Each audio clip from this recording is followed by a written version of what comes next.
Okay. Thank you for inviting me to do this web lecture on confounding by indication and the GLORIA trial. So first I'm going to start with confounding by indication, and I just made up this title to put the issue in your minds, and it says that confounding by indication is the killer in most studies on the association of glucocorticoids with harm. And to prove that I'm serious, I'm showing you a headline of an article I published in 2017, which was a commentary on an article that appeared about the harms of glucocorticoids in lupus patients, and that study, in my opinion, was severely confounded by indication. So it's really a big issue, I think, in observational studies on drugs anyway, but especially in glucocorticoids. However, as I am the glucocorticoid apostle, and nobody believes me when I say something good about glucocorticoids because they think I am biased, I'm going to show you an example that has nothing to do with glucocorticoids to convince you of the power of this mechanism of confounding and the difficulties we have trying to neutralize it in observational studies using epidemiological and statistical techniques. So here we go. The real title then of my talk is Proton Pump Inhibition, Increased Ulcer Rate in Patients on Non-Steroidal Inflammatory Drugs. So we give proton pump inhibitors to protect patients from the harms of non-steroidals. But in this study that I'm going to show you, we had an increased ulcer rate in patients on the protective drug, which is obviously a problem. So the study is called the evidence study. And what I'm going to do is show you the evidence study, then talk about the mechanism of confounding by indication and link to glucocorticoids at the end of my lecture. So the evidence study, which is a cohort study published in 2015, you can see the reference below, was a huge cohort study funded by AstraZeneca because they wanted to show the effects of omeprazole in real world data, as they say. So, oh, it's going forward too fast. So they recruited over 4,000 patients throughout Europe, mostly from general practices. And the patients had to have at least one risk factor for ulcers, and they had to start non-steroidal anti-inflammatory drugs. Most patients had osteoarthritis, and there was a smattering of other diseases. Then there was an observation period of at least 6 months, and the observation looked at whether gastroprotective drugs were prescribed or not, whether the doctors adhered to the local guidelines, and then they looked for incidents of ulceration and bleeding, and they compared the gastrointestinal adverse events between patients on and off gastroprotection. And you can see I was the second author, so I am guilty by association. The population of evidence was a slight majority of women, mean age 66, and 27% had a history of a gastrointestinal event. There was a smattering of comorbidity, of course, in that age group, and several patients were on other drugs that are known to be associated with gastrointestinal events, including mini aspirin, antidepressants, glucocorticoids, and oral anticoagulatory agents. A quarter of patients had 2 GI risk factors, and 10% of patients were really high risk. The mean follow-up was 182 days with a range of 61 to 320, and half of the patients received the non-steroidals for over 80% of the follow-up period, and only 28% of these patients received proton pump inhibitors long-term, with a range of 15 to 74% between the countries. So that is already also telling about guidelines and risk factors and what we really do in practice. But the surprise finding was that there was an overall rate of 19 per 100 person years of gastrointestinal events and 0.7 for complicated events. But patients on proton pump inhibitors had really a lot more events, 24 versus patients off proton pump inhibitors. And this was a significant difference. So that was, if you want, a surprise finding. And the sponsor really did not like this finding. Of course, we were all epidemiologists, so we were suspecting confounding. So we did a couple of analyses to try to address the confounding. First, we did a multivariable analysis with stepwise Poisson regression, and we found that the PPI use pattern was significantly associated with events. So more events with continuous PPI use, which is in fact making things worse. And there were some other risk factors that were associated with events, either more or less, but several of them were also, counterintuitive. So younger people were more likely to have events, and the length of non-steroidals, if non-steroidals were used less than 60 days, there was less events, which is sort of to be expected, and more with aspirin use and more with history of hemorrhagic events. So the other risk factors were sort of in line with what we expected, but several of them were not.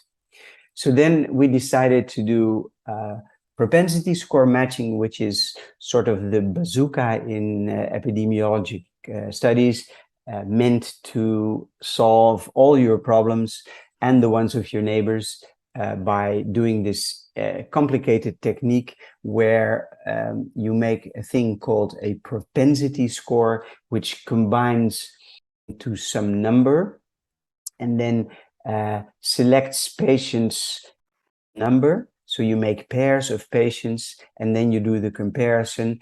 And the idea is that because you match with the propensity score, then you have solved the confounding that exists due to known factors. Of course, you can never correct for confounding by factors you do not.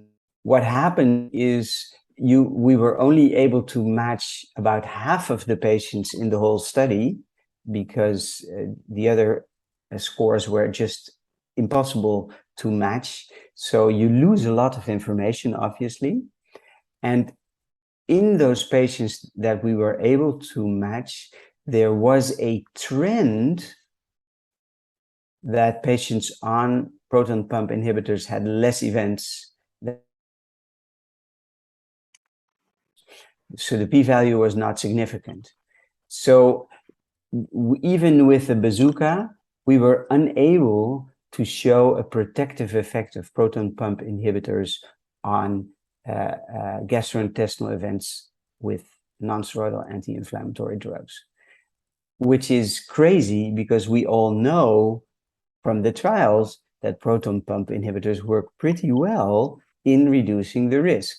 So here's your, the trial, which are selected patients, and we don't want all these registration trials. No, we should be collecting more real-world data because that's really what's going on, and then at least we will know how these drugs work in practice. So, okay, if that's the way to go, then the recommendation from this study would be that in patients on non-steroidals, proton pump inhibitors should be used at the lowest possible dose for the shortest period possible.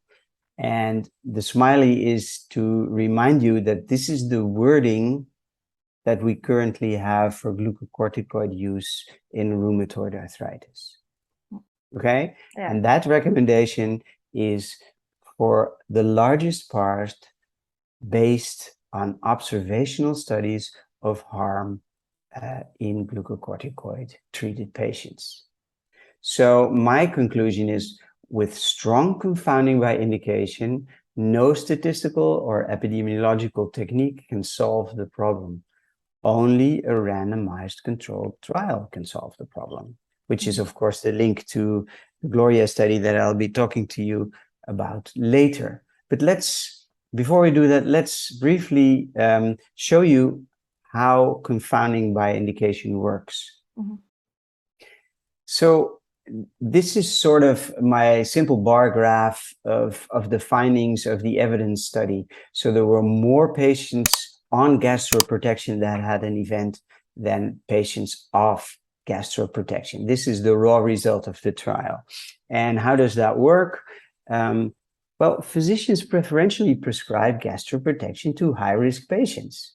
You would too. I mean, if you had a very complicated patient with 2 bleeding events in the history, and you could not avoid giving that patient non-steroidals, you'd be loading them up with any gastroprotective drug you had. Whereas if you had the young patients without a history and nothing going on, you might say, well, I don't have to prescribe this drug to these patients. So patients on gastroprotective agents in an observational study have a higher risk right from the start, even before they started the drug. And also, we have to remind ourselves that gastroprotection, of course, is not 100% effective in preventing all events. So let's look at this little thing in more detail. Let's suppose we have high risk and low risk patients in like numbers, and high-risk patients without treatment, have a risk of 50% ulcers after 1 year, and low-risk patients only have a risk of 30%. Let's suppose this is the case. And there are equal proportions of high and low-risk patients in the study. Now, what happens if protection is uniform in giving 30% reduction in all patients? The 50% will go down to 35%. And the 25% will go down to 18% in these risk strata. Yeah, so the drug is working. Okay, next step. Suppose physicians only prescribe GI protection in patients with high risk, and they never prescribe protection in patients with low risk. What happens then? Well, the patients on GI protection, they get their protection, they go to 35%. But the other patients, they don't get protection, so they stay at their base rate. And now you can see that the patients on GI protection in the observational study results are higher, like we saw. So this is exactly what confounding by indication is. And I made the example a little bit more extreme, but this is the mechanism.